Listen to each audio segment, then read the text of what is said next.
Good morning everyone, welcome to my YouTube channel. हम पढ़ रहे हैं दज्जाल एक फितना।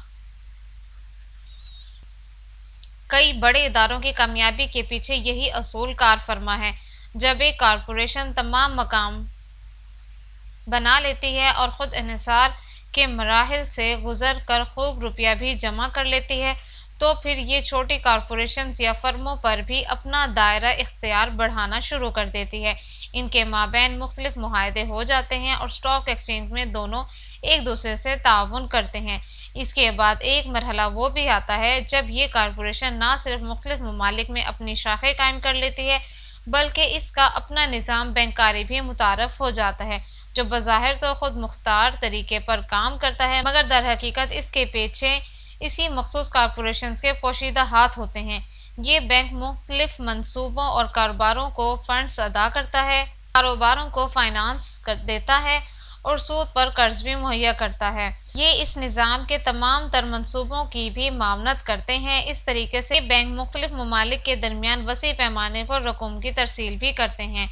ये कारपोरेशंस अपने बैंकिंग निज़ाम की बदौलत खुद मुख्तार नज़र आते हैं, जबकि इनके और मादा परस्ती के निज़ाम के सरबराहों के माबैन कोई इख्तलाफ या फ़र्क नहीं होता, बल्कि हकीकत तो ये है कि इन कारपोरेशंस पर इन्हीं सरदारों का कंट्रोल होता है या फिर ये इन्हीं की मलकियत में होती हैं। मल्टी नेशनल कारपोरेशंस का तमाम तर सरमाया इन बैंकों में महफूज होता है। ये इस सरमाए में स्टॉक एक्सचेंज या सूद के ज़रिए मज़ीद इजाफा कर लिया जाता है। इस तरह ये बैंक बग़ैर कुछ लगाए रकम कमाते हैं और इसके अदाद व शुमार में इजाफा होता रहता है।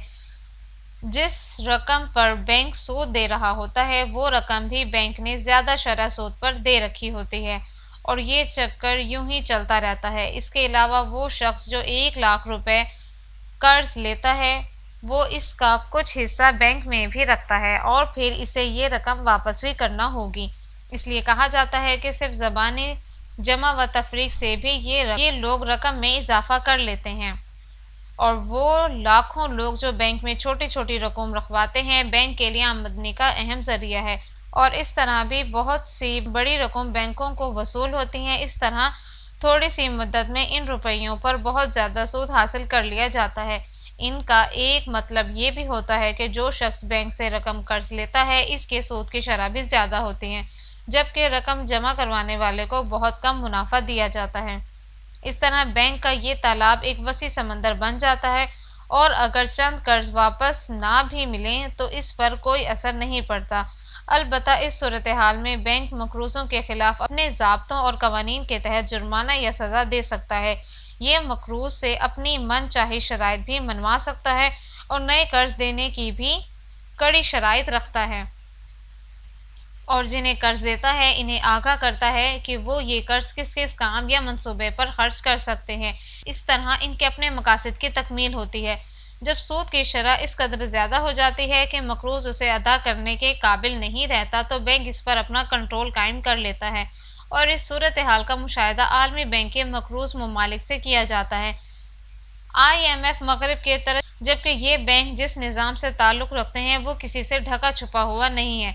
इनका वाहिद मकसद दुनिया की तमाम हुकूमतों और ममालिक को अपने ज़ेर असर लाना है। जब एक हुकूमत इनकी मकरूज़ हो जाती है तो इसके बाद ये इस हुकूमत को मज़ीद कर्ज देकर अपनी शराइत आयद कर देते हैं और इसे बताते हैं कि ये रकम कैसे और कहाँ कहाँ इस्तेमाल करनी है।